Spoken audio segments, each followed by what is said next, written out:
Hello and welcome to our next activity called Lost on the Moon.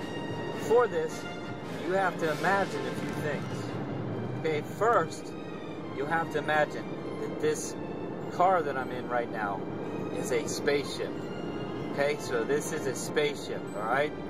So, just so it feels more like a spaceship, pretend these are like this is my space helmet. Okay, so space helmet on. Alright, that's not good enough for you. How about I put this on too?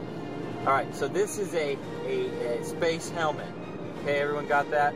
This is a space helmet, and what happens is you're cruising along in this spaceship and you're going to the moon, okay? But on the way to the moon, your spaceship has some problems and you crash land. But you survive. It's okay. You crash land. So here, okay. See, there's the crash landing. All right. So we survive, and we're sitting in a spaceship, and we're trying to figure out, all right, how do we get to the other place we were supposed to go? You figured out you're 200 miles away, but you have to get there. So you've got all this stuff in your spaceship, and you got to decide, like, what's the most important stuff. So what you're going to do is you're going to figure out whatever's the most important thing, you're going to give it rank number 1. And whatever's the second most important, give it rank number 2. And then the third most important, rank number 3, and so on. And whatever you think's the least important will be rank 15. So you're just going to rank the most important things you need to make it to your rendezvous point. Now, rendezvous just means meet, so don't be confused by that word. So you're going to meet up with your other people 200 miles away. Remember, you're on the lighted side of the moon. The lighted side of the moon. So the side of the moon that the sun is shining on. And you got to rank them from 1 to 15.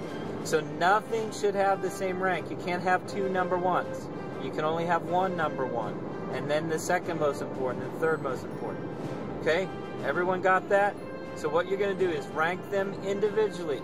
And what you might want to do as you're ranking them, everyone do this. As you're ranking them, give a little description of why you would consider that ranking. Like, why would you consider that rank number 1? Or why would you consider this rank number 15? So make sure you do that, because what we're going to do after you finish your ranking, just take your paper and flip it upside down so I know that you're completely done.